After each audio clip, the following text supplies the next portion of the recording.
Coucou tout le monde, bienvenue sur notre chaîne YouTube Viens et suis-moi, écoutez prête l'oreille, je suis Vaya Prière et je suis heureuse de pouvoir vous retrouver pour une nouvelle semaine et une nouvelle étude de notre programme Viens et suis-moi. Cette année, nous étudions l'Ancien Testament et cette semaine, nous découvrons un nouveau prophète, un nouveau livre et notamment en la personne de Ézéchiel. Ézéchiel était un prophète en exil. Il avait été capturé avec d'autres Israélites et envoyé à Babylone plusieurs années avant la destruction finale de Jérusalem. À Jérusalem, Ézéchiel aurait été prêtre au service du temple. À Babylone, il était avec les exilés et est resté là où ils étaient, à des centaines de kilomètres du temple, et avec peu d'espoir de pouvoir retourner à la maison de Dieu qu'il aimait tant. Un jour, Ézéchiel a eu une vision. Il a vu la gloire de l'Éternel, non pas après être retourné au temple de Jérusalem, mais là, à Babylone, parmi les exilés. Il a appris que la méchanceté à Jérusalem était devenue telle que la présence de Dieu n'y était plus. L'une des tâches d'Ézéchiel était d'avertir les Israélites des conséquences de leur rébellion, mise en garde qui a été largement ignorée. Mais le message d'Ézéchiel ne s'arrêtait pas là. Il a prophétisé que la situation était devenue très mauvaise, mais qu'il y avait un moyen de revenir en arrière. Si le peuple de Dieu acceptait l'invitation à écouter la parole de l'Éternel, ce qui était autrefois mort pouvait revivre. Un cœur de pierre pouvait être remplacé par un cœur nouveau. Le Seigneur a dit, je mettrai mon esprit en vous et vous vivrez. Et dans les derniers jours, le Seigneur établira un nouveau temple et une nouvelle Jérusalem. Et dès ce jour, le nom de la ville sera l'Éternel est ici. Chers frères et sœurs, je dois dire que je suis un peu triste que nous ne passions qu'une semaine à étudier Ézéchiel. C'est un livre tellement intéressant et tellement amusant, tout comme les autres prophètes de l'Ancien Testament. Ézéchiel a sa propre personnalité et je dirais son propre style. Et c'est parce que le livre d'Ézéchiel est un livre qui est très visuel, un livre qui nous invite à regarder de près certaines images, certaines visions spécifiques. Aujourd'hui, nous pourrions dire qu'Ézéchiel était un apprenant très visuel et c'est ainsi que le Seigneur a choisi d'enseigner à Ézéchiel et c'est ainsi qu'Ézéchiel a choisi d'enseigner à son peuple. Maintenant, nous avons déjà vu le langage visuel dans les écrits d'autres prophètes cette année, comme tout récemment Ésaïe. Mais le langage visuel d'Ézéchiel est différent de celui d'Ésaïe. Ésaïe était en quelque sorte un poète qui décrit les choses avec des images visuelles, mais il n'avait pas nécessairement vu ces choses qu'il décrit. Il utilisait un langage figuratif. Mais Ézéchiel, lui, a des visions et il décrit ce qu'il voit réellement. Ézéchiel était le roi des leçons de choses, comme s'il était un artiste de rue prophétique. Il en a fait un tas avec les personnes et qui sont d'ailleurs intéressants et je vous invite à les découvrir. Il a construit une petite maquette de Jérusalem et a fait semblant d'attaquer la ville, presque comme s'il jouait avec des petits militaires en plastique. Il est allongé sur le côté gauche pendant 390 jours, puis il bascule sur sa droite pendant 40 jours. Il cuit son pain avec de la bouse de vache devant tout le monde, il se rase la barbe et il fait ensuite un certain nombre de choses différentes avec les cheveux. Et puis, probablement l'une des leçons de choses que je dirais les plus difficiles qu'il donne, c'est lorsque sa femme meurt et qu'il ne la pleure pas et qu'il ne pleure pas pour elle. Chers frères et sœurs, si vous êtes curieux de lire certaines de ces leçons de choses et peut-être les utiliser dans vos enseignements, vous pouvez les trouver dans différents chapitres. Vous avez le chapitre 4, les versets 1 à 3, les versets 4 à 6, les versets 12 à 15. Vous avez le chapitre 5, les versets 1 à 4. Vous avez le chapitre 12, les versets 3 à 7, les versets 18 et 19. Le chapitre 24, les versets 16 à 18. Maintenant, toutes ces leçons de choses, chers frères et sœurs, étaient destinées à enseigner les personnes et pour attirer leur attention et les inciter à lui demander pourquoi il faisait ces choses apparemment étranges. Il a ensuite pu utiliser cela comme une opportunité pour leur enseigner d'une manière beaucoup plus mémorable. Et Dieu continue d'enseigner son peuple de cette manière. Notre Père Céleste utilise des images, des objets, des histoires, des paraboles et des symboles pour nous inciter à poser des questions et à nous demander des choses telles que pourquoi cet objet? Pourquoi cette image? Et ensuite, il peut nous aider à répondre à ces questions par nos propres réflexions et l'inspiration de l'esprit. Cette méthode d'enseignement est particulièrement évidente dans le temple, où le symbolisme visuel abonde. Pendant que nous étudierons le livre d'Ézéchiel cette semaine, chers frères et sœurs, je vous invite à rechercher ces visuels et à vous poser des questions et permettre à l'esprit de vous enseigner. Et je vous témoigne que vous serez sûrs de repartir avec des messages très mémorables. Aujourd'hui, dans ma vidéo, j'ai 2 messages à vous partager. Jetons un coup d'œil à quelques-uns d'entre eux. Ézéchiel nous donne l'un des plus grands visuels du rôle des prophètes dans l'Église de Dieu. À quoi est-ce que le Seigneur compare le prophète? Dans Ézéchiel chapitre 33 verset 7, il est dit « Et toi, fils d'homme, je t'ai établi comme sentinelle pour la maison d'Israël. C'est pourquoi tu entendras la parole qui sort de ma bouche et tu les avertiras de ma part. » Comment est-ce que le Seigneur appelle son prophète? Une sentinelle pour la maison d'Israël. Pourquoi est-ce une belle analogie à votre avis? En quoi notre prophète, nos prophètes, sont-ils comme des sentinelles, comme des gardiens en quelque sorte? Quel serait, à votre avis, l'endroit le plus idéal pour mettre une sentinelle ou un gardien? Est-ce à l'intérieur d'un palais, en dehors des portes de la ville, dans une écurie? Non, bien sûr que non. Ce serait en haut sur les murs de la ville ou dans une tour. Dans une position suffisamment surélevée, il pourrait avoir une plus grande perspective et une plus grande probabilité de voir le danger approcher. Maintenant, tournons-nous vers les versets 1 à 9 du chapitre 33, qui sont les devoirs du prophète. Quelles expressions spécifiques décrivent la responsabilité d'un prophète? Voici ce que moi j'ai vu. Au verset 3, on nous dit qu'ils doivent sonner de la trompette et avertir le peuple. Les prophètes sont appelés à élever une voix d'avertissement s'ils voient un danger. Et ils doivent donner cet avertissement d'une manière très évidente et énergique afin que l'avertissement soit indubitable, comme si on sonnait de la trompette.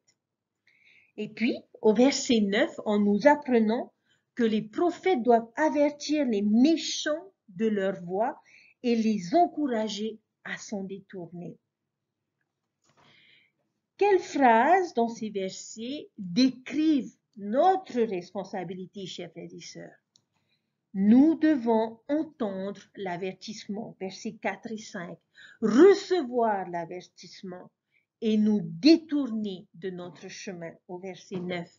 Il ne suffit pas, chers frères et sœurs, d'écouter un prophète. Nous devons suivre leurs conseils et nous devons détourner de notre cap actuel lorsqu'on nous demande de nous détourner ou de changer de cap.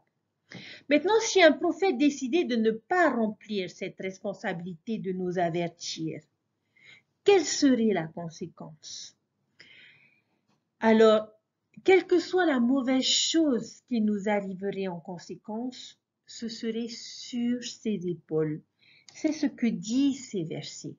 Si un gardien qui a pu voir le danger venir décide de ne rien faire à ce sujet et que les gens sont attaqués et que alors leur sang serait sur ses mains. Et à juste titre, Il savait ce qui allait arriver et n'en a rien dit. Cela explique au moins une raison pour laquelle les prophètes font ce qu'ils font. S'ils ne nous avertissent pas, ils pourraient être tenus responsables. D'où est-ce que les prophètes tirent-ils leurs paroles? Regardez le verset 7. Il nous est dit que les prophètes écoutent la parole de ma bouche et les avertissent de ma part. Les prophètes prononcent les paroles qui leur ont été données par la bouche de Dieu. Ils ne prêchent pas leurs propres idées ou leur propre philosophie, mais les choses qu'ils ont entendues directement de la bouche de Dieu. Quel en sera le résultat promis si nous tenons compte des avertissements du prophète? Regardez au verset 5, il est dit, nous délivrerons notre âme, nous serons délivrés des dangers, nous serons sauvés des attaques de l'ennemi. Quelle est la conséquence promise du non-respect des avertissements du prophète? Il sera enlevé dans son iniquité, au verset 6, au pire, mourra dans son iniquité, au verset 8. Lorsque les prophètes font leur travail de nous avertir et que nous levons les yeux et ignorons ces avertissements, lorsque nous ne tenons pas compte de leurs conseils, lorsque nous critiquons leur manière de diriger, lorsque nous pensons que nous savons mieux qu'eux, alors nous ne devrions pas être surpris lorsque leurs prophéties se réalisent. Et je sais qu'il est parfois tentant de lever les yeux en bas de la tour et dire, mais qu'est-ce qui les inquiète tant? Pourquoi tirent-ils la sonnette d'alarme? Mais je ne vois rien, je ne vois aucun danger qui arrive. Je ne vois pas pourquoi on en fait un gros problème. Je ne vois pas pourquoi ils veulent que nous fassions cela. Je ne vois pas la raison de faire ces changements que l'on me demande. Je pense que le Seigneur, avec tout l'amour qu'il a, nous répondrait en disant, tu as raison. En effet, tu ne vois pas. Tu ne vois pas les choses que voient les prophètes. Alors, fais-leur confiance. Chers frères et sœurs, faisons confiance à la vision des voyants, qui sont ces gardiens de la tour. Pouvez-vous penser à des exemples de la façon dont un prophète des derniers jours nous a avertis des dangers à venir avant qu'ils n'arrivent? Il y en a beaucoup que nous pourrions citer, mais permettez-moi de vous donner quelques exemples. Le premier exemple est celui de Joseph Smith, qui a reçu les Doctrines et Alliances 89 en 1833 et qui contient ce que nous appelons la parole de sagesse ou la loi de santé de l'Église. Dans cette révélation, il a mis en garde contre les maux et les desseins qui existent et existeront dans le cœur des conspirateurs dans les derniers jours. Donc, pour nous garder en bonne santé et à l'abri de la dépendance et de la mauvaise santé, le prophète nous a avertis bien avant que ces industries ne commencent vraiment à se former, à se renforcer et à comploter pour capturer autant de personnes que possible dans leur réseau addictif. Nous avons été avertis en tant que peuple bien avant que les nutritionnistes, les médecins et les chirurgiens généraux ne s'unissent pour avertir également les gens des dangers de ces choses. Nous avons cette instruction depuis 1833. Le prophète a vu le danger venir et a sonné de la trompette pour nous. Le président David Omaké a aussi souligné l'importance de protéger la maison et de faire des valeurs familiales une priorité dans les années 1950, lorsque les valeurs familiales étaient généralement soutenues et confirmées dans les médias et la culture populaire de l'époque. Mais que voyait-il au loin? Les années 60 où il y aura une rébellion massive de la contre-culture contre ces valeurs familiales. La nature de nombreux films, des émissions de télévision et de la musique qui changent. Les normes générales avaient changé et les valeurs d'autrefois considérées comme universelles et évidentes ont été remises en question et ont été défiées. Les choses n'ont jamais été les mêmes. Le prophète a cependant vu le danger venir et a élevé une voix d'avertissement. Sous le prophète Gordon B. Hinckley, la proclamation sur la famille a cimenté et réitéré la position de l'Église sur certaines questions sociales à une époque où ces choses étaient contestées, mais pas nécessairement généralement opposées. Qu'est-ce qu'il a vu? Une attaque beaucoup plus concertée et large sur ces questions qui n'a fait que s'intensifier au cours des 25 dernières années. Je crois que lui et d'autres dirigeants de l'Église ont vu ces choses venir et nous ont préparé une Église à nous engager envers ces valeurs et à renforcer notre détermination à les défendre. Et enfin, Russell M. Nelson a considérablement modifié le programme d'enseignement et le calendrier de l'Église en 2019 pour encourager davantage l'étude à domicile et l'enseignement de l'Évangile. À quel point, chers frères et sœurs, ce changement était-il prophétique alors qu'en 2020, tout ce que nous pouvions faire était d'instruire l'Évangile à la maison. Par conséquent, en tant qu'Église, nous étions bien mieux préparés aux circonstances dans lesquelles nous nous sommes trouvés pendant la pandémie, grâce au conseil de président Nelson. Et puis, tous les prophètes de toutes les époques ont enseigné des commandements, des normes qui sont conçues pour nous aider à mener une vie heureuse et pleine de sens. Lorsqu'ils nous avertissent des dangers de la malhonnêteté, des préjugés, de la colère, du matérialisme, de l'orgueil, de l'impudeur, de la pornographie ou d'un certain nombre d'autres vices, ils le font dans une perspective surélevée de ce que ces choses apporteront à notre avenir. Ils nous protègent des conséquences négatives et délivrent nos âmes. Chers frères et sœurs, les prophètes sont comme des sentinelles sur une tour. Si nous tenons compte de leur avertissement, nous délivrerons nos âmes. Si nous ignorons leurs avertissements, nous serons emportés dans notre iniquité. Pour nous aider à assimiler les Écritures, j'aimerais que nous méditions sur quelques affirmations. Et j'aimerais que sur une échelle de 1 à 10, 1 étant le plus bas et 10 le plus élevé, que vous puissiez vous placer par rapport aux affirmations suivantes. La première, je suis reconnaissant d'être conduit par des prophètes et des apôtres vivants. 1 à 10.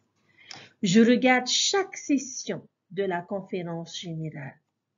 1 à 10. Je reviens en arrière et revisite les discours de la conférence générale.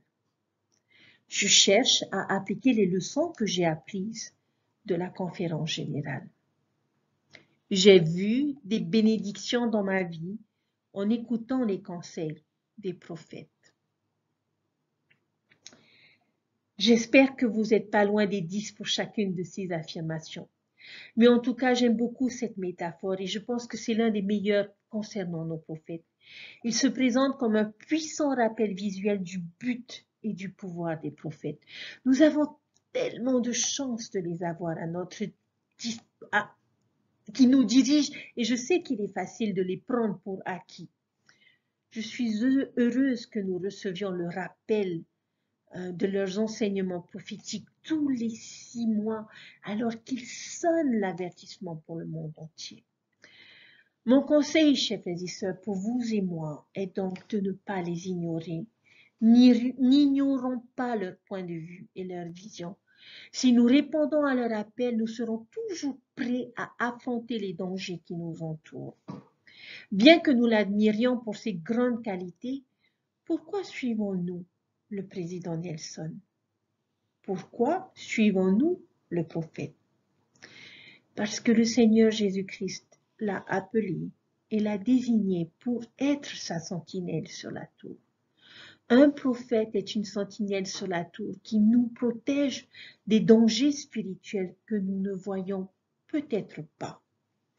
Le Seigneur a dit à Ézéchiel, « Je t'ai établi comme sentinelle sur la maison d'Israël.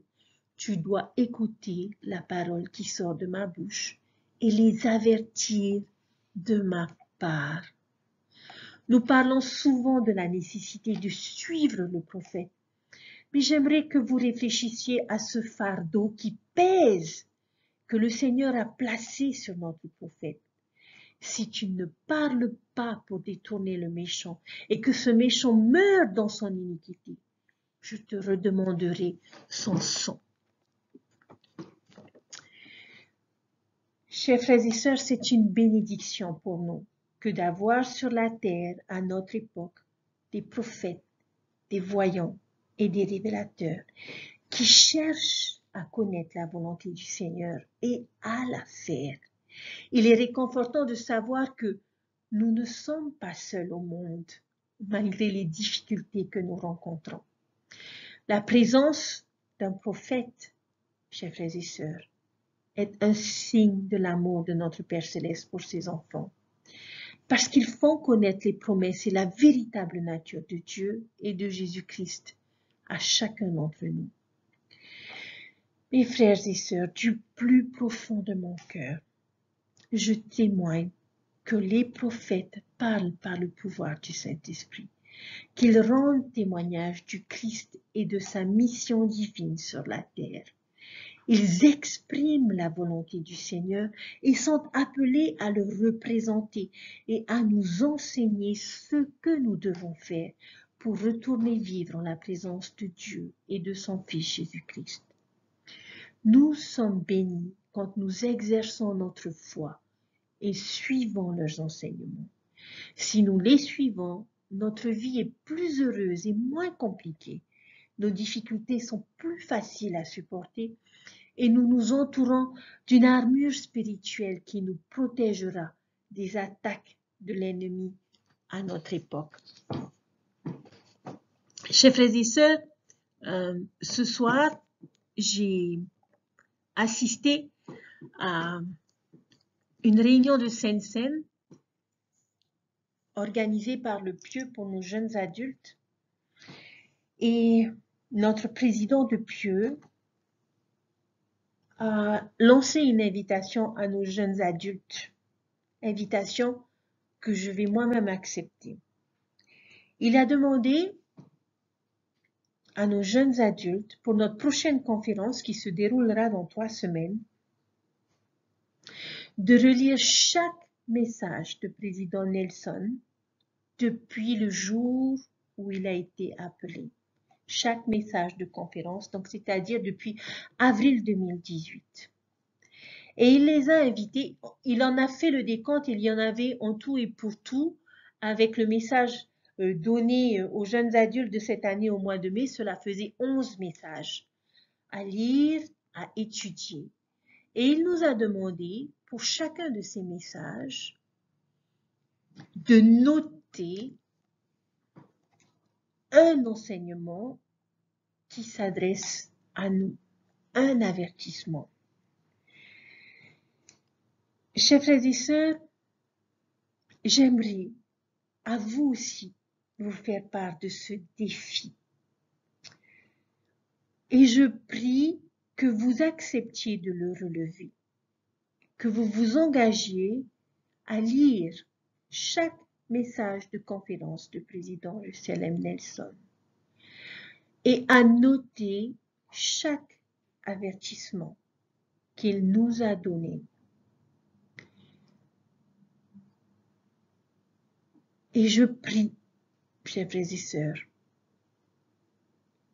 que votre témoignage de notre prophète Russell M. Nelson sera fortifié. Je prie que le Seigneur puisse vous révéler et fortifier votre témoignage que le président Russell M. Nelson est un vrai prophète de Dieu, qu'il a été appelé et choisi pour nous avertir pour être cette sentinelle sur cette tour. Mais vous savez quelle est la particularité de président Nelson?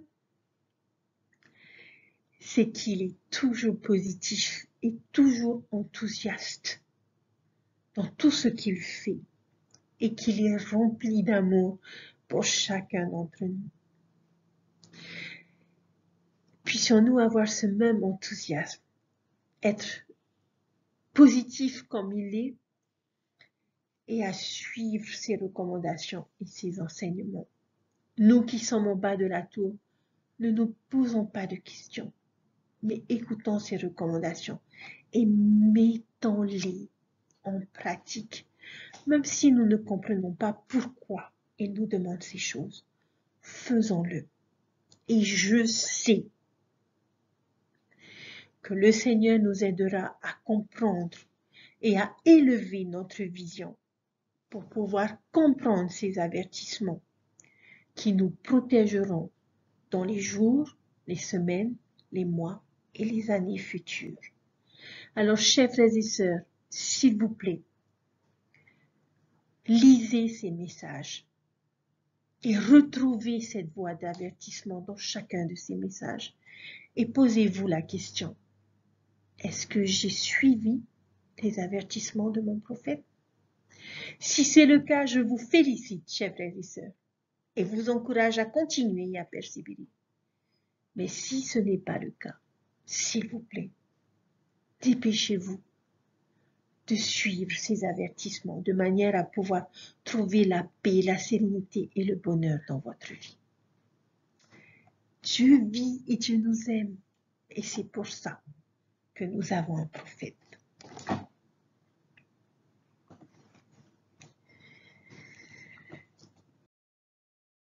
La deuxième chose que je voulais voir avec vous dans notre étude aujourd'hui, dans notre vidéo, est une autre leçon visuelle fantastique du livre d'Ézéchiel. Je sais que l'image que j'affiche n'est pas très fantastique, mais j'ai trouvé que c'était idéal pour Halloween, puisqu'on s'y rapproche, parce qu'elle concerne les squelettes.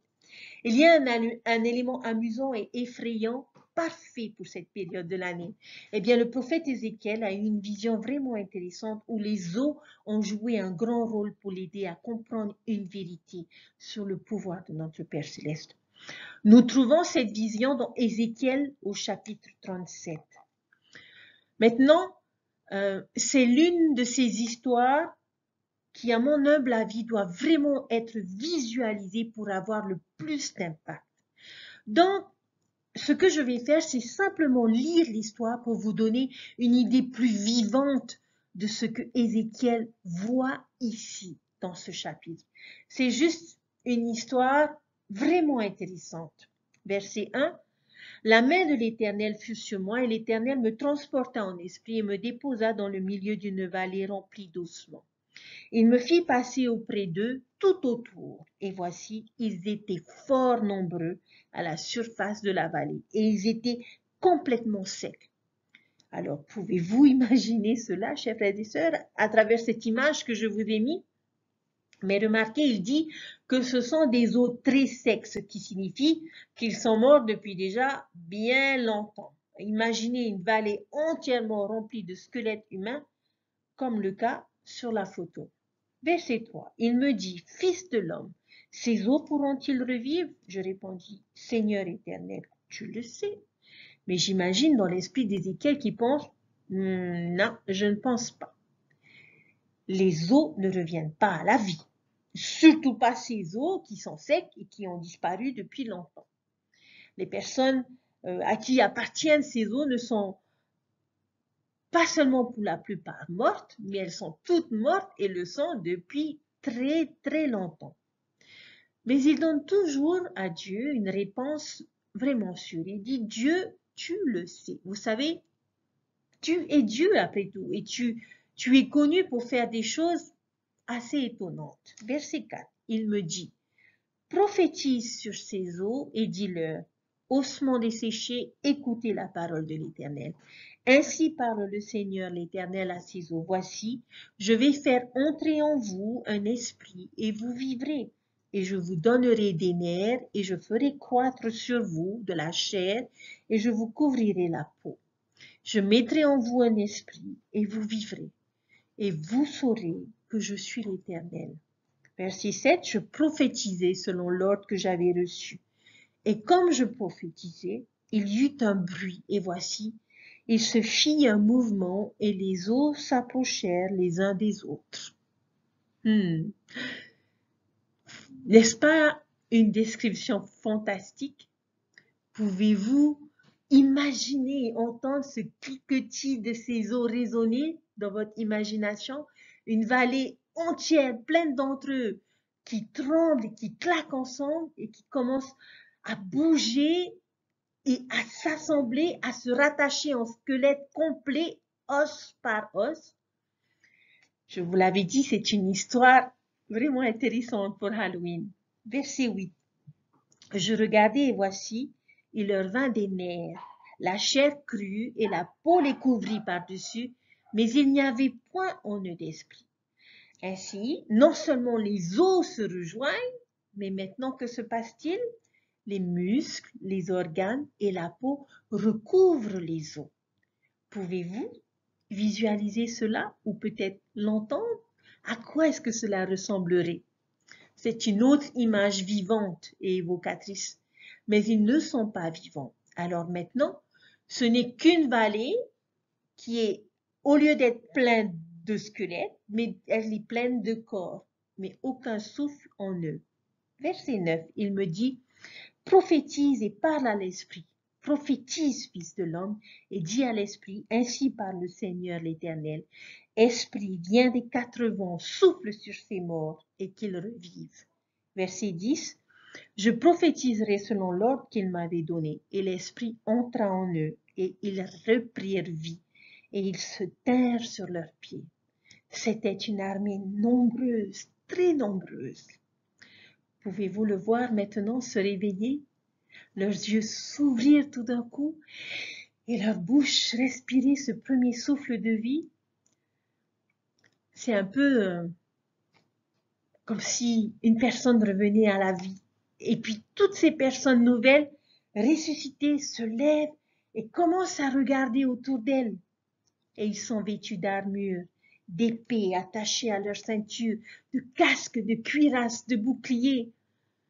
Quel spectacle cela a dû être pour Ézéchiel. Cela ressemble un peu à quelque chose dans le film Le Seigneur des Anneaux, n'est-ce pas? Pour quelque chose qui a été si mort et sans espoir et sombre, pour ensuite être transformé en soldat vivant, respirant et puissant. Cela a dû être une vision inoubliable pour Ézéchiel. Maintenant, avant d'entendre l'interprétation du Seigneur de cette vision qu'il va nous donner dans les versets suivants, qu'en retirez-vous, chers frères et sœurs? Selon vous, quel était le message que Dieu essayait de communiquer à Ézéchiel et à chacun d'entre nous?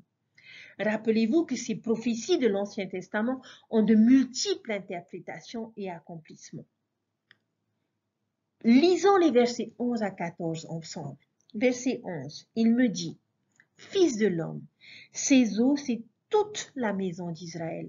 Voici, ils disent, nos eaux sont desséchées, notre espérance est détruite, nous sommes perdus. » Verset 12, prophétise donc et dis-leur, ainsi parle le Seigneur l'Éternel, voici j'ouvrirai vos sépulcres, je vous ferai sortir de vos sépulcres, ô mon peuple, et je vous ramènerai dans le pays d'Israël. Verset 13, et vous saurez que je suis l'Éternel, lorsque j'ouvrirai vos sépulcres et que je vous ferai sortir de vos sépulcres, ô mon peuple. Je mettrai mon esprit en vous et vous vivrez. Je vous rétablirai dans votre pays et vous saurez que moi, l'Éternel, j'ai parlé et agi, dit l'Éternel. Le Seigneur dit que les eaux représentent spécifiquement la maison d'Israël. Rappelez-vous, c'est après la conquête babylonienne. Les gens de l'époque d'Ézéchiel avaient l'impression que leur pays, leur royaume, leur nation étaient morts, qu'ils avaient été conquis, qu'ils avaient perdu, que leur espoir était perdu. Et ici, Dieu promet qu'il peut les restaurer à nouveau dans leur propre pays, qu'il peut ressusciter la maison d'Israël une fois de plus. Sortez leur nation de sa tombe et insufflez-y son esprit. C'est une façon de voir cette vision comme une prophétie, chers frères et sœurs, du rassemblement d'Israël. Les 4 accomplissements dont nous avons parlé la semaine dernière s'appliqueraient également ici. La vision d'Ézéchiel de la vallée des ossements desséchés nous montre et nous témoigne que Jésus-Christ a le pouvoir de restaurer à nouveau Israël dans sa terre promise. Mais je pense que ce n'est pas le seul message voulu de cette vision. Il peut y avoir d'autres sous-entendus. Cette histoire pourrait également être considérée comme une illustration de la doctrine de la résurrection.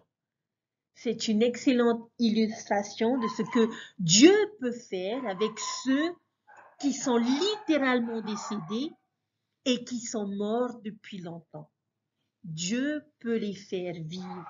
Il rassemblera leurs os, leurs muscles et leurs tendons et leur insufflera à nouveau un souffle de vie, littéralement. Nous revivrons tous. La vision d'Ézéchiel de la vallée des ossements, des os desséchés, nous montre que Jésus-Christ a le pouvoir de ramener la vie physique là où la mort régnait autrefois. C'est une vision d'espoir pour ceux qui ont perdu des êtres chers. Je crois également qu'il pourrait y avoir un autre message enseigné ici. Cette vallée des os desséchés est aussi un symbole d'espoir, mort et perdu. Pouvez-vous penser à une image plus sombre ou lugubre que cette vallée déprimante? C'est une situation où vous n'auriez aucune raison d'espérer. Ils sont morts, morts depuis longtemps. N'oubliez pas que ce sont des os qui étaient très secs. Et la question que Dieu pose à Ézéchiel dans la vision est censée être rhétorique. Des os aussi secs peuvent-ils revivre? La réponse évidente est bien sûr que non, c'est impossible, Seigneur, c'est fini. Il n'y a aucune raison d'espérer pour ces os. Ou, si les os sont les os d'une armée, alors cette armée a perdu, la bataille est terminée, ils n'ont pas survécu. Même dans ces conditions, que peut faire la puissance de Dieu? Chers frères et sœurs, il peut faire l'impossible. Il peut apporter la lumière et la vie dans les situations les plus désespérées de notre vie. Et je pense que c'est de loin mon interprétation préférée et la plus personnelle de cette vision de la vallée des ossements secs. C'est une manifestation remarquable de la capacité de Dieu à guérir et à donner vie à des choses qui semblent mortes. Dieu a le pouvoir de faire revivre une foi morte. Il peut faire revivre des espoirs morts. Il peut faire revivre des relations mortes. Il peut y avoir des gens qui ont perdu tout espoir dans leur volonté ou leur capacité à changer et qui ont le sentiment qu'ils sont au-delà de la rédemption ou de l'emprise de la miséricorde de Dieu. Mais Dieu peut faire vivre ces os morts. Tout le monde, chers frères et sœurs, a une raison d'espérer. Pourtant, une autre façon possible de regarder cette vision également, nous avons déjà vu des images de l'armée dans l'Ancien Testament et vous vous souviendrez peut-être qu'Ésaïe a parlé de cette grande armée des derniers jours qui répondrait à l'appel, au drapeau levé et à l'appel du capitaine prophète pour combattre les armées des ténèbres. Vous souvenez-vous des jeunes lions dont nous parlions qui devaient rugir là où ils se trouvaient? Cela pourrait aussi être ce qu'Ézéchiel nous montre ici. Et dans Ézéchiel, il s'agit d'une armée qui est levée par Dieu, apparemment de nulle part. Une armée puissante qui redonne espoir à la maison perdue d'Israël. Donc en ce sens, c'est une armée de missionnaires, des milliers de jeunes hommes et de jeunes femmes de 18 à 20 ans suscitées par Dieu pour aller prêcher l'évangile au monde. Maintenant, c'est une armée d'espoir, l'espoir d'Israël. Qu'ont-ils en eux? L'esprit du Seigneur qui leur a été insufflé. Et avec cet esprit, ils sortent et unissent à nouveau Israël. Ils rassemblent Israël dans leur pays, Sion. Maintenant, dans ce sens et cette interprétation, ajoutons quelques versets d'Ézéchiel du chapitre 37. S'ils sont des soldats, ils doivent avoir des armes, et ils le font. Ils portent quelque chose avec eux. Avec quoi vont-ils se battre? Regardez les versets 15 à 17. Et une petite note rapide, lorsque ces versets parlent de bâton, ils signifient en fait un rouleau ou une tablette en bois. Donc, ça dit, verset 15, la parole de l'Éternel me fut adressée en ces mots. Et toi, fils de l'homme, prends une pièce de bois et écris dessus, pour Juda et pour les enfants d'Israël qui lui sont associés. Prends une autre pièce de bois et écris dessus, pour Joseph, bois d'Éphraïm et de toute la maison d'Israël qui lui est associée. Verset 17. Rapproche-les l'une et l'autre pour en former une seule pièce, en sorte qu'elles soient unies dans ta main. Que pensez-vous que le Seigneur montre à Ézéchiel ici? Encore une fois, plusieurs interprétations. Mais si les bâtons sont des écritures, de quelle écriture pourrait-on parler? Écriture. Vous avez le bois de Juda et vous avez les écrits de Juda. Vous avez le bois d'Éphraïm et vous avez les écrits d'Éphraïm. Et que se passe-t-il avec ces deux bâtons dans les derniers jours? Ils deviennent un dans votre main. Ils sont réunis et leur pouvoir magnifié.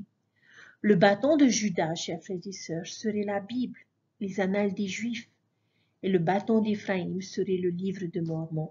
Léhi, nous le savons, était de la tribu de Manassé, l'une des tribus du nord Éphraïm, et de tous ses descendants à l'époque. Et littéralement, cette prophétie s'est réalisée. Certains d'entre vous, en ce moment, tiennent peut-être dans leurs mains une manifestation physique de cela. En anglais, lorsque nous regardons et cherchons les écritures en anglais, nous pouvons acheter les 4 livres et les avoir en un livre. Et c'est là où l'on nous dit que les deux bâtons ne feront plus qu'un dans votre main. Que fait cette armée avec son âme?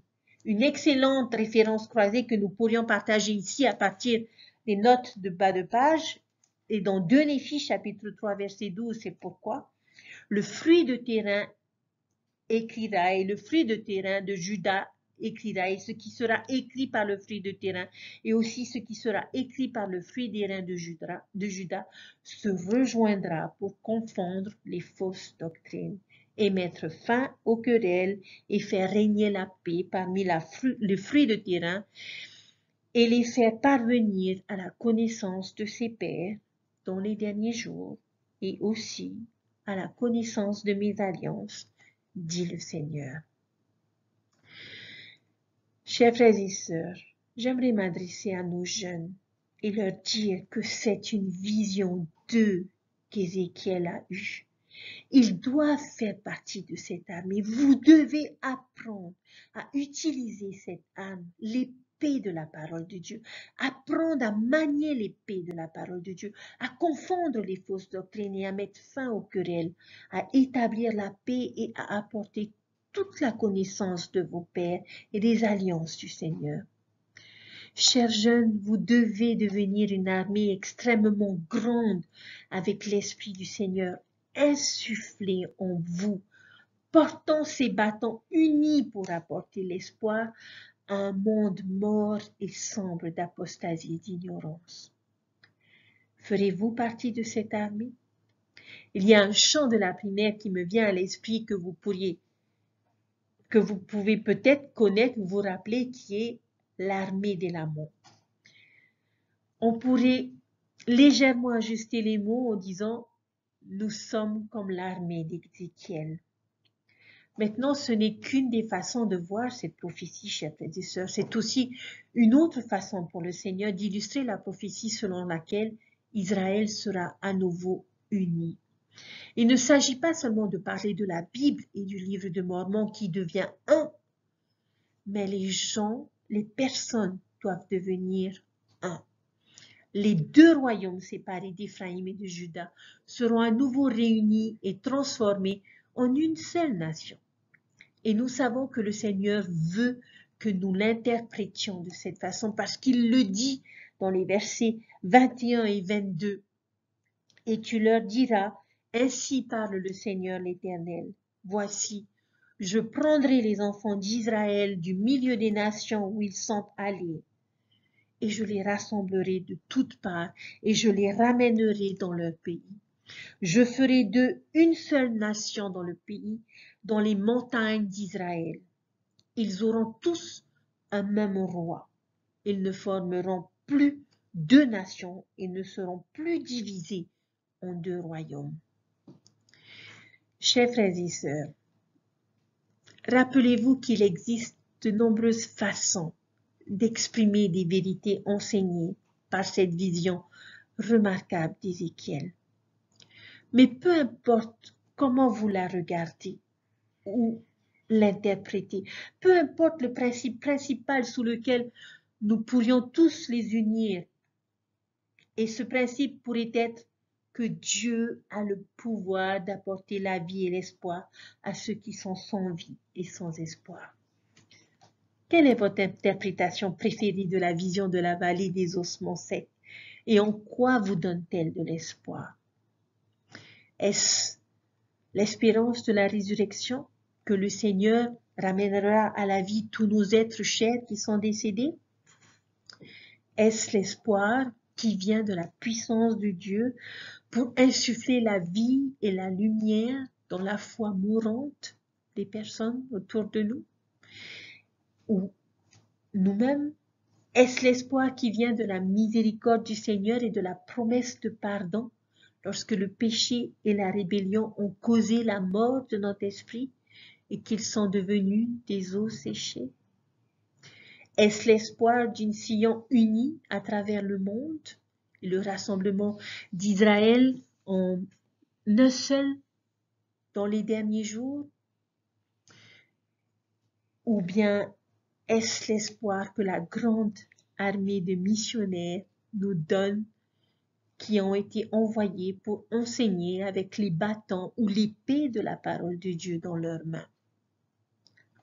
Ou peut-être ce serait une autre interprétation selon les circonstances de votre vie. Peu importe, chers frères et sœurs, comment est-ce que vous le regardez. Nous savons que Dieu a le pouvoir de ramener n'importe quoi et n'importe qui à une vie glorieuse. Peut-être que cette période de Halloween, vous pouvez garder cette vérité à l'esprit. Chaque fois que vous verrez ou croiserez le chemin d'un squelette ou le symbole de la mort et du désespoir, puissiez-vous vous rappeler de cette vérité enseignée dans Ézéchiel. Vous rappelez la question du Seigneur. Ces os desséchés peuvent-ils vivre? La réponse, chers frères et sœurs, est oui, ils le peuvent. C'est sur ces choses, chers frères et sœurs, que je vais finir ma vidéo aujourd'hui et vous témoigner que Dieu vit et qu'il nous aime. Puissions-nous nous rappeler et découvrir ces histoires passionnantes dans le livre d'Ézéchiel et d'essayer, grâce à l'Esprit, d'en connaître l'interprétation et de pouvoir les appliquer à nous-mêmes. Je vous rappelle le défi que je vous ai lancé en début de leçon. S'il vous plaît, lisez les messages de la sentinelle que nous avons aujourd'hui à notre disposition et qui a été choisi par le Seigneur, qui est notre prophète Russell M. Nelson. Puissions-nous nous rappeler les voies d'avertissement, les différents avertissements qu'il nous a donnés depuis avril 2018 et surtout à les suivre. Et puissions nous rappeler de cette incroyable histoire, de cette vallée des eaux desséchées et du pouvoir et de la puissance que Dieu peut avoir dans notre vie, quelles que soient nos circonstances, chers frères et sœurs. Je vous témoigne qu'il nous aime, qu'il a soin de chacun d'entre nous. Puissions-nous nous tourner vers lui, puissions-nous avoir foi, puissions-nous être disposés à obéir à ses sentinelles et à toujours croire et espérer en un monde meilleur. Et je vous laisse toutes ces choses au nom de Jésus-Christ. Amen. Prenez soin de vous, passez une bonne semaine et j'espère que vous aimerez Ézéchiel comme je l'ai beaucoup aimé et je crois que beaucoup d'histoires d'Ézéchiel, je les utiliserai dans mes enseignements. Prenez soin de vous, étudiez les avertissements, apprenez, écoutez et retenez. Je vous dis à bientôt. Bye!